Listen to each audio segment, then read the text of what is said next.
Hello students, last time हमने ये chapter जो था उसमें देखा था डी ब्रॉगली हाइपोथेसिस, जो ये कहता है कि जैसे हमें पता है कि light is having dual nature, wave nature as well as particle nature, वैसे ही matter is also having dual nature.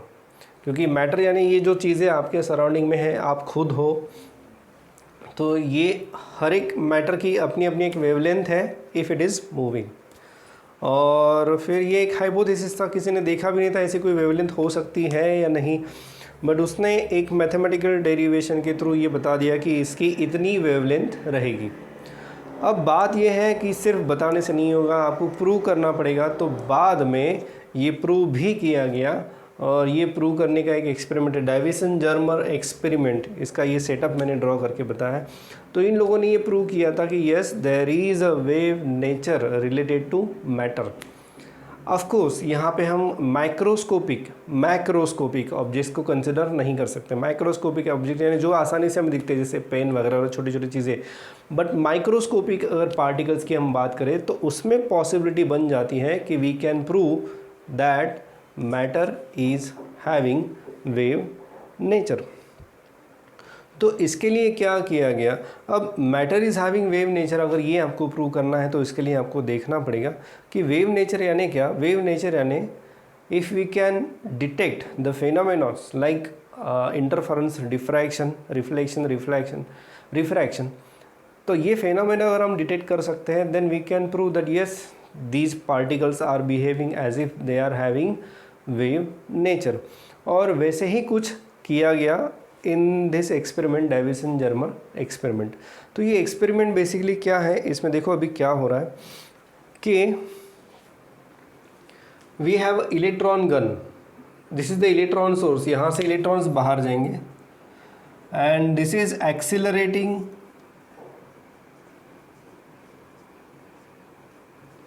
Anode, या फिर आपकी बुक में कुछ और नाम दिया रहेगा, इसको क्या दिया है, collimating anode. Yes, the name given is collimating anode. और ये निकेल क्रिस्टल है, निकेल का एक ब्लॉक यहाँ पे रखा गया है, और ये एक स्केल है, सर्कुलर स्केल, जहाँ पे आप एंगल मेजर कर सकते हो। So we can measure angle using this scale. और ये डिटेक्टर है, this detector will detect presence of electron. Basically ये डिटेक्टर इलेक्ट्रॉन्स को कैच करेगा and it will produce some current, and that current can be measured by using galvanometer. तो ये ऐसा एक सेटअप है। अब समझते हैं धीरे धीरे एक एक चीज़ को क्या क्या है। What do you mean by electron gun? Electron gun यानी क्या है, यहाँ से इलेक्ट्रॉन्स बाहर पड़ेंगे विद अ हाई वेलोसिटी। कैसे? वैसे ही जैसे हमने देखा था फोटो इलेक्ट्रिक इफेक्ट। क्या होता है वो, जैसे ही एक मेटल प्लेट पे लाइट इंसिडेंट होता है, so it will emit some electron. वही यहाँ पे हो रहा है, बट यहाँ पे लाइट के जरिए इलेक्ट्रॉन्स बाहर नहीं आ रहे, यहाँ पे इलेक्ट्रॉन्स बाहर आ रहे हैं using heating effect. Yes, this is tungsten filament, and this tungsten filament is heated by using some low tension LT यानी low tension supply. So because of heating electron gains some energy, thermal energy, और उस thermal energy की वजह से electron बाहर आ जाते हैं with some energy. अब इलेक्ट्रॉन सिर्फ बाहर आएंगे तो ज़रूर नहीं है, हमें उस इलेक्ट्रॉन्स को फोकस करना पड़ेगा at particular target. Focus as well as accelerate भी करना पड़ेगा। तो फोकस करने के लिए एज वेल एज एक्सेलरेट करने के लिए we have this collimating anode, या फिर ये एक्सेलरेटिंग एनोड है। तो this is given a positive potential, और ये positive potential can be adjusted by using this rheostat.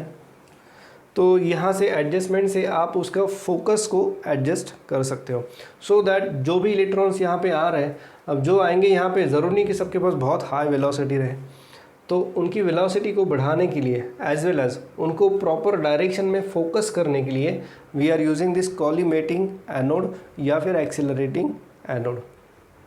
ठीक है, अब इसके बाद क्या हुआ, इसके बाद जो हुआ देखो क्या हो रहा है यहाँ पे। ये इलेक्ट्रॉन जैसे ही आएंगे अंदर, तो they are again reflected back by this crystal, but electron उस क्रिस्टल के अंदर भी जाएंगे, क्योंकि इलेक्ट्रॉन की साइज़ कितनी रहती है, बहुत छोटी रहती है। और निकेल क्रिस्टल, आपने सॉलिड स्टेट पढ़ा होगा केमिस्ट्री में, तो आपको पता होगा कि metals are having crystalline structure. Crystalline structure यानी ये ऐसे एटम्स रहते हैं मेटल्स के, और ये बीच में गैप रहेगी थोड़ी बहुत। सो ये गैप जो है, तो ये गैप में इलेक्ट्रॉन्स आते हैं, अंदर से टकरा के वापस वो बाहर निकलेंगे। So this gap acts as opening for the electrons. जो बाहर आ रहे हैं यहाँ से रिफ्लेक्ट होके, इलेक्ट्रॉन्स टकरा के ही रिफ्लेक्ट होंगे वो, तो यहाँ से टकरा के जो इलेक्ट्रॉन्स बाहर आएंगे, so for them it is opening. तो अंदर आने के लिए यही ओपनिंग है, बाहर आने के लिए भी यही ओपनिंग है। ये यहाँ से भी जाएंगे, बट हर जगह पे ये ओपनिंग विल बी सेम, क्योंकि क्रिस्टलाइन स्ट्रक्चर है। तो क्रिस्टलाइन स्ट्रक्चर में ऐसे एटम्स जो रहते हैं वो रेगुलरली स्पेस्ड रहते हैं, उनमें स्पेसिंग हर जगह पे सेम रहेगी। सो ये ओपनिंग भी सेम रहेगी। तो ये इलेक्ट्रॉन्स ऐसे अंदर जाके बाहर आएंगे and they are diverted, rather एक बार वो यहाँ से इस ओपनिंग से बाहर आ गए, सो दे आर स्कैटर्ड। ये इलेक्ट्रॉन्स अभी स्कैटर हो जाते हैं। तो सिर्फ स्कैटरिंग यानी क्या है? स्कैटरिंग यानी लाइट, जैसे स्कैटरिंग ऑफ लाइट होता है, तो लाइट हर जगह पे फैल जाता है। There is no specific direction कि इसी डायरेक्शन में जाएगा या उस डायरेक्शन में जाएगा, there is no specific direction.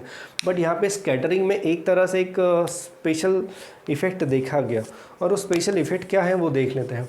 जैसे इलेक्ट्रॉन्स यहाँ से स्कैटर होकर बाहर आए, तो ऐसा देखा गया कि एक पर्टिकुलर पोजीशन पे इलेक्ट्रॉन्स की इंटेंसिटी जो है वो मैक्सिमम है, फिर मिनिमम हो रही है, फिर थोड़ी मैक्सिमम, फिर मिनिमम, फिर थोड़ी मैक्सिमम, इस तरह से। आपको याद आ रहा होगा ये कौन सा पैटर्न है? Yes, this is the pattern of diffraction. This is the pattern of diffraction. तो ऐसा देखा गया कि ये यहाँ पे intensity of electrons is maximum at a particular angle. ये एंगल भी मेजर किया गया था। तो at a particular angle electrons की जो इंटेंसिटी है वो सबसे ज़्यादा है। फिर यहाँ पे उनको मिनिमा मिला, यहाँ पर भी उनको मिनिमा मिला, फिर थोड़ी देर बाद मैक्सिमा, फिर मैक्सिमा, फिर मिनिमा, फिर मिनिमा, फिर मैक्सिमा, फिर मैक्सिमा, सेकेंडरी मैक्सिमा, जहाँ पे इंटेंसिटी धीरे धीरे कम हो रही है। सो ये तभी पॉसिबल है जब electrons are behaving as if wave, क्योंकि ये डिफ्रैक्शन पैटर्न हमें यहाँ पे मिल रहा है। और डिफ्रैक्शन पैटर्न हमें तभी मिलेगा जब particles are behaving as if they are having wave nature. तो यहाँ पे डिफ्रैक्शन मिलने के लिए क्या कारण है वो भी देख लेते हैं। डिफ्रैक्शन यानी डिफ्रैक्शन के लिए आपके पास चाहिए एक वेरी स्मॉल ओपनिंग। तो ये हमें जो मेटल के जो आपके क्रिस्टल लैटाइस है, तो उनमें जो गैप्स होती है एटम्स के लेयर्स में, that gap acts as a open layer या फिर एपर्चर या फिर स्लिट। तो जब इलेक्ट्रॉन्स यहाँ से बाहर आए, so this is acting as a slit. और because of that single slit and because of diffraction effect, यानी जो पैटर्न मिला वो इस तरह से मिला। अब चलो फिर भी ठीक है कि आपको यहाँ पे डिफ्रैक्शन पैटर्न मिला, बट आप कंफर्म कैसे करोगे कि electrons are behaving as a wave? दिखने में तो हाँ, हम देख के बोल सकते हैं कि yes it is diffraction and diffraction bye electrons, क्योंकि ये जो इंटेंसिटी है ये डेंसिटी ऑफ इलेक्ट्रॉन्स है। ये गैल्वेनोमीटर से हम मेजर कर पा रहे हैं कि यहाँ पे intensity of electrons is maximum, यहाँ पे मिनिमम आ रही है, यहाँ पे मैक्सिमम आ रही है। पर ये कैसे प्रूव करेंगे? इसके लिए और थोड़ा क्लैरिफिकेशन हमें ज़रूरी है। तो उसके लिए क्या किया गया, हमारे पास ये एक्सीलरेटिंग पोटेंशियल है। तो ये एक्सीलरेटिंग पोटेंशियल जो है दो तरीक़ों से वेवलेंथ निकाली गई। First by using de Broglie hypothesis. De Broglie hypothesis के हिसाब से वेवलेंथ के लिए अभी आपके बुक में क्या दिया है, लेट मी चेक। तो ऐसा देखा गया कि जब ये एक्सेलरेटिंग पोटेंशियल, अब मैं ये मिटा देता हूँ, डी ब्रॉगली हाइपोथेसिस के हिसाब से जो वेवलेंथ हमें मिलनी चाहिए थी, लैम्डा इज इक्वल टू, आपको याद होगा ये था 1.2 मेरे ख्याल से, divided by approximately divided by root V. ये रिलेशन हमने निकाल लिया था। सॉरी, मैं इसे एक बार फिर से रिवाइज करता हूँ। रिवाइज यानी मुझे नहीं लगता मैंने बताया है, बट एक बार फिर से मैं बता देता हूँ और फिर आते हैं इस एक्सपेरिमेंट पे वापस। तो देखो क्या है हमारे पास, डी ब्रॉगली हाइपोथेसिस के हिसाब से जो रिलेशन है वो क्या है उसे जान लेते हैं। डी ब्रॉगली हाइपोथेसिस के हिसाब से जो रिलेशन हमारे पास है वो ये है कि lambda is equal to h upon root of 2m e, where e is kinetic energy of electron. तो if electron is accelerated by potential difference of v, if electron is accelerated by potential difference of v, यहाँ पे electron is accelerated because of this potential difference, positive potential होता है उसकी वजह से electron accelerate होता है. So if the electron is accelerated by potential difference v, then the energy gain is equal to q, not q, it is E into v. तो यहाँ पे लैम्डा की जगह पे मैं लिखूँगा, सॉरी लैम्डा की जगह पे लैम्डा ही लिखूँगा, E की जगह पे मैं लिखूँगा ट्वाइस MEV. अब हमें पता है कि H की वैल्यू हमें पता है, मास ऑफ इलेक्ट्रॉन हमें पता है, चार्ज ऑन इलेक्ट्रॉन हमें पता है. तो ये सारी वैल्यूज़ अगर हम यहाँ पुट करते हैं तो हमें जो वैल्यू, थोड़ा फार्मूला को उन्होंने रिड्यूस किया तो वो जो हमें लैम्डा मिल रहा है दैट इज़ इक्वल टू, यहाँ पे दिया है 1.228 अपॉन रूट v. बस v की वैल्यू हमने यहाँ पे सब्स्टिट्यूट नहीं की है. सो ये था एक डेरिवेशन, छोटा सा डेरिवेशन है, आपको दिखाई देगा आपके बुक में पेज नंबर 317 पे. तो उन्होंने क्या किया, पहले तो उनको पता है कि एक्सेलरेटिंग पोटेंशियल जो है वो उन्होंने यूज़ किया, और यहाँ पे जो दिया है एक नंबर आपके बुक में दिया है v के लिए √54, और इससे जो लैम्डा उनको मिला वो उनको मिला 0.167 नैनोमीटर. जो वेवलेंथ की वैल्यू उनको मिली लैम्डा की दैट इज़ 0.167 नैनोमीटर. इसके लिए क्या यूज़ किया उन्होंने बस ये यूज़ किया, एक्सेलरेटिंग पोटेंशियल यहाँ पे यूज़ किया है, और ये एक्सेलरेटिंग पोटेंशियल की वैल्यू डी ब्रॉगली हाइपोथेसिस में उन्होंने पुट की तो उनको ये आंसर मिला. तो दूसरा कोई तरीका है जिससे हम ये वैल्यू कंफर्म कर सकें. अब देखो ये लैम्डा आ रहा है बराबर है, यहाँ पे दूसरा इफेक्ट कौन सा हो रहा है, यहाँ पे दूसरा इफेक्ट हो रहा है आपका डिफ्रैक्शन. सो क्या डिफ्रैक्शन में ऐसा कुछ है जिससे हमें वेवलेंथ मिल जाए, क्योंकि आपके पास एंगल है, आपके पास एंगल है, अगर आपके पास एंगल है तो आपके पास अगर वेवलेंथ मिल जाए तो आप दोनों वेवलेंथ को कंपेयर कर सकते हो, और दोनों वेवलेंथ अगर ऑलमोस्ट सेम हो रही है देन यू कैन कंफर्म कि yes this is the wavelength of electron. तो क्या किया गया, आपके पास एक रिलेशन है A sin theta is equal to n lambda. This is the condition for secondary maxima in diffraction pattern. A sin theta is equal to n lambda. So we have taken n is equal to 1, so it is lambda A sin theta. Theta की value उन्होंने measure कर ली थी, and using the value of theta उनको ये पता चला of course what is A का भी अभी मैंने बताया था कि there is a interatomic spacing between atoms of nickel crystals. तो यहाँ पे आपकी बुक में दी है कि नहीं मुझे नहीं पता, मेरे ख्याल से नहीं दी है. निकेल क्रिस्टल की जो वेवलेंथ उन्होंने देनी चाहिए थी नहीं दी है.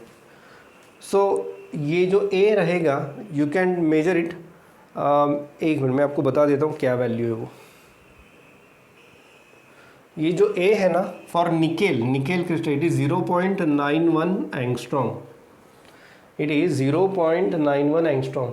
तो A की वैल्यू उन्होंने यूज़ की है, आपको थीटा की भी वैल्यू पता है, value of theta can be measure by using this scale.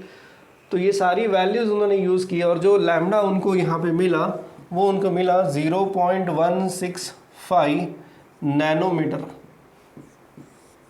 तो अब देखो अभी आप कंपेयर कर सकते हो कि आपके पास एक वैल्यू आ रही है बाय यूजिंग थ्योरेटिकल डेरिवेशन, बस आपको ये वोल्टेज पता होना चाहिए था, वो वोल्टेज आपको यहाँ से पता चल जाएगा.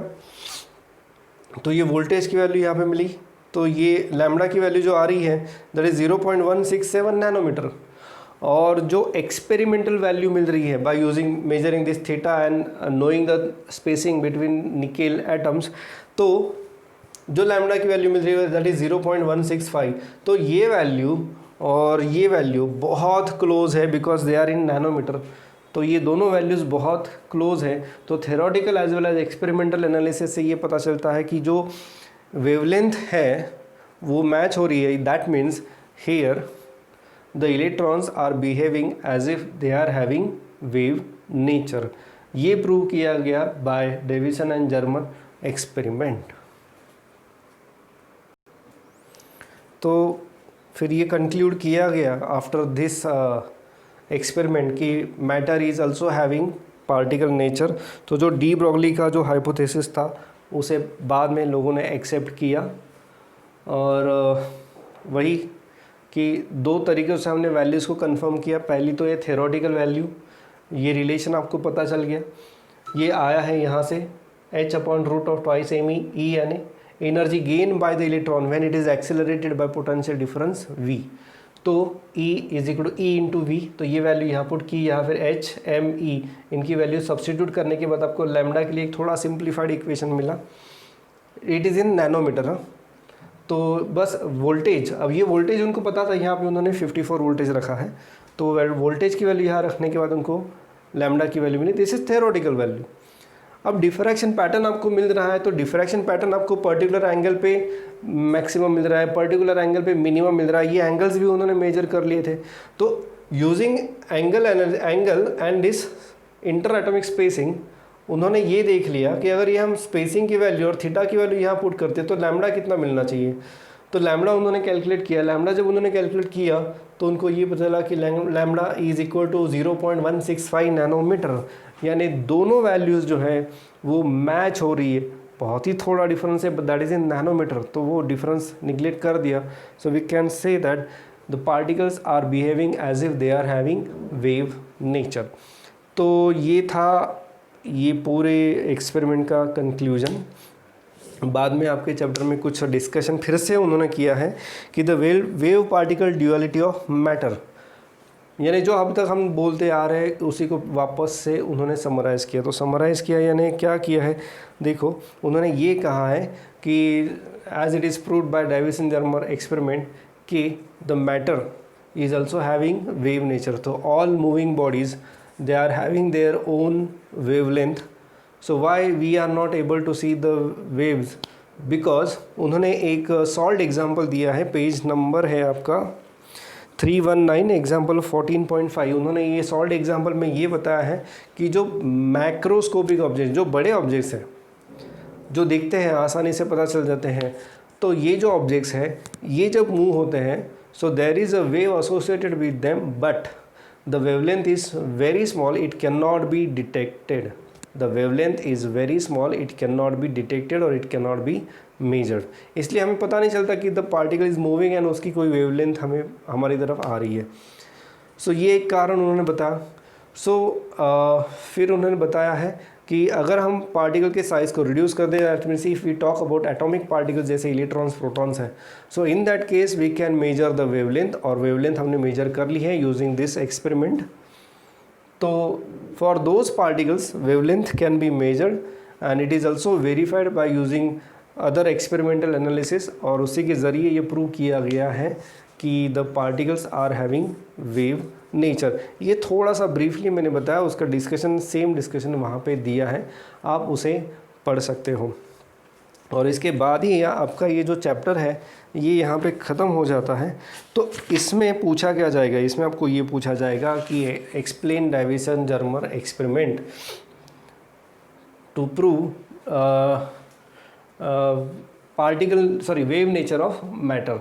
तो ये एक्सपेरिमेंट आपको पूछा जा सकता है, इसलिए कुछ इक्वेशंस आपको पता होनी चाहिए, वैल्यूज़ भी आपको पता होनी चाहिए, क्योंकि वैल्यूज़ के बाद ही आप कंक्लूड कर सकते हो कि as the two waves are matching, experimental analysis and theoretical analysis is matching, and hence we can say that the matter is having wave nature. इसके बाद एक और सॉल्ड एग्जाम्पल यहाँ पे आ गया है, उन्होंने एक वेवलेंथ ढूंढ के बताई है, इलेक्ट्रॉन की ही वेवलेंथ उन्होंने बताई है। तो बस बाकी कुछ इसमें है नहीं इस चैप्टर में, बाकी जो भी आपको डाउट हो इस चैप्टर में आप पूछ सकते हो। Now next we are moving towards the exercise part of this chapter. तो let us start the exercise of this chapter. Page number 322 पे कुछ MCQs है, पहले हम MCQs से ही शुरुआत करते हैं और फिर हम न्यूमेरिकल्स पे डिस्कशन करेंगे। सो MCQ है पहला वाला कुछ इस प्रकार से। तो ये पहले दो MCQs है, स्टेटमेंट मैंने कंप्लीट नहीं लिखी है, जितनी ज़रूरी है उतनी लिखी है, बाकी पूरी स्टेटमेंट आप अपनी टेक्स्ट बुक से देख सकते हो। तो पहला स्टेटमेंट ऐसा है, photo cell is use to automatically switch on the street lights in the evening when the sun light is low in intensity, thus it has to work with visible light. The material of the cathode of the photocell is, ये पहला MCQ है। अब इसके लिए कहाँ information दी है हमें, वो हमें ढूंढना पड़ेगा और वो इंफॉर्मेशन आपको मिलेगी पेज नंबर 306 पे। तो 306 पेज पे लास्ट वाला जो पैराग्राफ है, the phenomena of emission of electrons from the metal surface when radiation of appropriate frequencies incident on it is known as photo electric effect. उसके बाद देखो, for metals like zinc, cadmium, magnesium etc, ultraviolet radiation is necessary. तो अगर ultraviolet radiation के ऊपर question आता है तो आपके मेटल्स कौन से हो जाते हैं, जिंक, कैडमियम, मैग्नीशियम वगैरह वगैरह। while for alkali metals even visible radiation is sufficient। तो अल्कली मेटल्स का कौन सा ऑप्शन है यहाँ पे, तो अल्कली मेटल गिवन ऑप्शंस में से अल्कली मेटल सिर्फ एक ही मुझे दिखाई दे रहा है, वो है किधर गया, मेरे ख्याल से पोटेशियम है। यस, ठीक है, यस पोटेशियम। तो विजिबल लाइट है तो आपके पास कौन सा मेटल चाहिए, अल्कली मेटल चाहिए, और अल्कली मेटल है वहाँ पे पोटेशियम। ऑप्शन आ रहा है आपका डी, बाकी यहाँ पे कुछ भी नहीं है। बस ये पता होना चाहिए कि टेक्स्ट बुक में कहाँ दिया और टेक्स्ट बुक में कहाँ दिया है, इसके लिए आपको टेक्स्ट बुक को पढ़ना चाहिए। अगर आप टेक्स्ट बुक पढ़ोगे नहीं तो ये ऐसी चीज़ें जो हैं वो आप मिस कर दोगे। इसलिए एक्सरसाइज भी उतनी इम्पोर्टेंट है और चैप्टर पढ़ना भी बहुत ज़रूरी है। और एक बात मैं फिर से एक बार बता देता हूँ कि सॉल्व्ड एग्जाम्पल्स पढ़ने हैं, जितने भी सॉल्व्ड एग्जाम्पल्स हैं आपके टेक्स्ट बुक में उन्हें पढ़ना है। ठीक है, आगे polychromatic radiation is used in an experiment on photoelectric effect of stopping potential, यानी डिपेंडेंस ऑफ स्टॉपिंग पोटेंशियल पूछा गया है। तो पॉलीक्रोमेटिक यानी उन्होंने मीनिंग भी बताया है। पॉलीक्रोमेटिक का मतलब होता है the radiation which contains multiple wavelength. तो स्टॉपिंग पोटेंशियल कौन सी वेवलेंथ पे डिपेंडेंट रहेगा, मिनिमम या मैक्सिमम पे। तो वेवलेंथ की बजाय हम बात करते हैं फ्रीक्वेंसी पे, क्योंकि फ्रीक्वेंसी के लिए हमें पता है। तो स्टॉपिंग पोटेंशियल जो है, तो आपको ये ग्राफ याद होगा, ठीक है। तो इसमें स्टॉपिंग पोटेंशियल सबसे ज़्यादा किसके लिए होता है,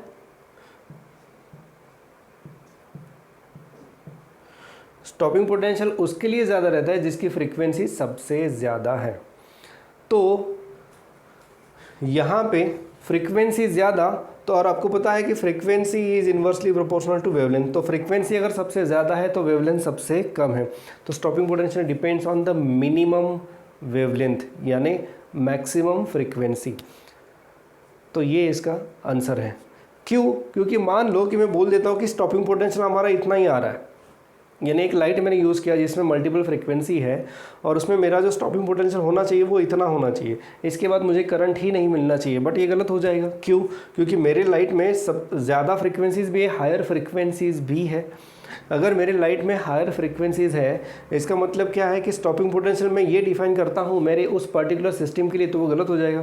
क्योंकि ये पोटेंशियल पे करंट रुकना चाहिए बट करंट रुक नहीं रहा, क्योंकि यहाँ पे मुझे इतना करंट मिल रहा है और इस फ्रीक्वेंसी का करंट मुझे इतना मिल रहा है, तो ये गलत हो जाएगा। So that means your stopping potential depends on highest frequency and hence lowest wavelength.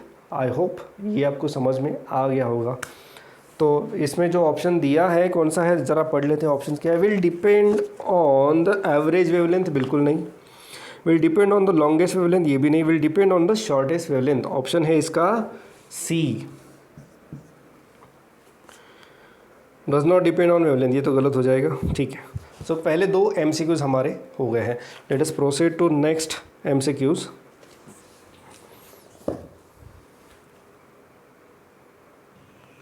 Third MCQ कुछ इस प्रकार से हैं। वो ये कहता है कि we have electron, proton, alpha particle and hydrogen atom, they are moving with the same kinetic energy, the de Broglie wavelength will be longest for, de Broglie wavelength will be longest for. अब ठीक है, हमारे पास in terms of kinetic energy we have relation between wavelength and kinetic energy. कुछ इस प्रकार से हम लैम्डा इज इक्वल टू क्या था वो, h upon root of twice m e। तो हम देखते हैं कि यहाँ पे सबकी एनर्जी सेम है, यानी energy of electron is equal to energy of proton is equal to energy of alpha particle is equal to energy of hydrogen. सबकी एनर्जी सेम है, यानी मैं ये बोल सकता हूँ कि अगर H और E कांस्टेंट है, सो ये जो लैम्डा है is inversely proportional to root of mass of that particle. Lambda जो है it is inversely proportional to the root of mass of the particle. तो अब कौन से पार्टिकल, कौन सी पूछी है, लॉन्गेस्ट वेवलेंथ पूछी है ना। तो लॉन्गेस्ट वेवलेंथ अगर उन्होंने पूछी है तो इसका मतलब ये होता है कि जिसका मास सबसे कम है उसकी वेवलेंथ सबसे ज़्यादा रहेगी, जिसका मास सबसे कम है उसकी वेवलेंथ सबसे ज़्यादा रहेगी। तो यहाँ पे मेरे ख्याल से सबसे कम मास किसका है, इलेक्ट्रॉन का। सो electron will have longest wavelength, बस इतना ही है इसमें। So the answer is option क्या है इसमें इलेक्ट्रॉन के लिए, आपका ऑप्शन है यहाँ पे ए। फिर से एक बार बता रहा हूँ, उन्होंने ये बोला है कि इलेक्ट्रॉन की एनर्जी, प्रोटॉन की एनर्जी, अल्फा पार्टिकल की energy as well as hydrogen की एनर्जी, सबकी एनर्जी सेम है। तो इस रिलेशन से अगर हम देखें तो lambda is equal to h upon root of 2m/e, h और ई कांस्टेंट है, so lambda is inversely proportional to root of mass. तो जिस पार्टिकल का मास सबसे कम है उसकी एनर्जी, उसकी वेवलेंथ सबसे ज़्यादा है। तो electron which is having the least mass will have longest wavelength. अब यार यहाँ पे आते हैं, ये क्वेश्चन थोड़ा सा अलग लग रहा है। If n red and n blue are the number of photons emitted by the sources, respective sources of the equal power and equal dimensions in unit time, then उन्होंने ये पूछा है कि किसका, क्या ये दोनों numbers n red and n blue ये सेम रहेंगे या कुछ उनमें अलग रिलेशन रहेगा। तो हम ढूंढ लेते हैं क्या है उसमें। अब यहाँ पे पावर जो है दोनों तरफ से सेम आ रही है। सो पावर का मतलब यानी P red is equal to P blue, मैं आर एंड बी यूज़ कर लेता हूँ। सो पी पावर का मतलब है energy. So energy of red upon time, energy of blue upon time, ये सेम है पर यूनिट टाइम। तो अगर एनर्जी सेम चाहिए आर द नंबर, तो देखो एन रेड इनटू एक फोटोन की एनर्जी कितनी रहती है, एक फोटोन की एनर्जी रहती है h new. So nu red is equal to n blue into h mu blue. तो इतनी एनर्जी पर यूनिट टाइम दोनों एमिट कर रहे हैं। देखो एनर्जी पर unit time emitted will be same, क्यों, क्योंकि पावर सेम है। तो एच एच कैंसिल हो जाएगा और इसमें हम ऐड करेंगे n red C by lambda R, और यहाँ पे n B C by lambda blue. Lambda R red colour की wavelength, lambda blue blue colour की वेवलेंथ, एच एच दोनों तरफ से कैंसिल हो गया। So n red C C cancel हो जाएगा, is equal to n B into lambda R upon lambda B. अब क्या कोई रिलेशन बन पा रहा है यहाँ पे? So yes there is relation, we are getting some relation. और रिलेशन कुछ इस प्रकार से है कि जैसे हमें पता है कि रेड लाइट की वेवलेंथ सबसे ज़्यादा रहेगी, so lambda R will be greater than lambda blue. Red light की वेवलेंथ ज़्यादा रहती है ब्लू से, तो इसलिए ये जो रेशो है it will be greater then 1। If it is greater than 1 तो इसका मतलब ये होता है, क्या होता है इसका मतलब, अब बता सकते हैं इसमें क्या रिलेशन आएगा? अगर ये रेशो ग्रेटर दैन 1 है इसका मतलब ये है कि देखो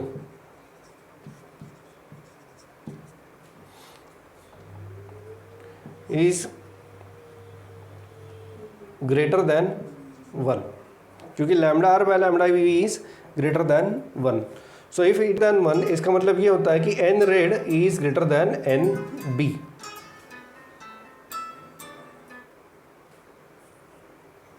सॉरी फॉर द डिस्टर्बेंस। यहाँ पे देखो n red upon n B is greater than 1, क्यों, क्योंकि एन बी इधर लेके आओ, lambda R upon lambda B, lambda R is greater than lambda B, that's why lambda R upon lambda B is greater than 1 and hence this ratio is greater than 1। यानी red wavelength की जो photons है वो ज़्यादा है as compare to blue wavelength, क्योंकि blue वाले photons की जो एनर्जी है वो ज़्यादा रहेगी और रेड वाले फोटॉन्स की एनर्जी कम रहेगी, क्योंकि रेड वालों की फ्रीक्वेंसी कम है, ब्लू वालों की फ्रीक्वेंसी ज़्यादा है। ये कारण है इसके पीछे। तो इस तरह से ये पहले 4 MCQs हमारे हो गए हैं। आपका आंसर है n red is greater than n B. यहाँ पे कोई ऐसा ऑप्शन है? Yes, it is option C. So that's it for today's discussion. बाकी MCQs एज वेल एज एक ही MCQ बचा है और बाकी न्यूमेरिकल्स हैं, तो वो हम अगली क्लास में कंप्लीट कर देंगे। इसके MCQs ज़्यादा नहीं रहेंगे क्योंकि ये टॉपिक बहुत ही छोटा है और हार्डली 2-3 ही इक्वेशंस हमने यहाँ देख पा रहे हैं, उससे ज़्यादा है नहीं। इक्वेशंस एक तो वो फोटोन का इक्वेशन है और दूसरा ये है कौन सा वाला, ये वाला। तो ज़्यादा इक्वेशंस नहीं है, इसलिए ज़्यादा वैरायटी ऑफ प्रॉब्लम्स नहीं है, तो ज़्यादा न्यूमेरिकल्स भी नहीं निकलेंगे। I will try to get maximum questions और असाइनमेंट में भी ज़्यादा क्वेश्चंस आपको यहाँ पे नहीं रहेंगे। तो फिलहाल के लिए बस इतना ही। अगली क्लास में मैं आपको इसकी एक्सरसाइज सॉल्व करके दे दूँगा।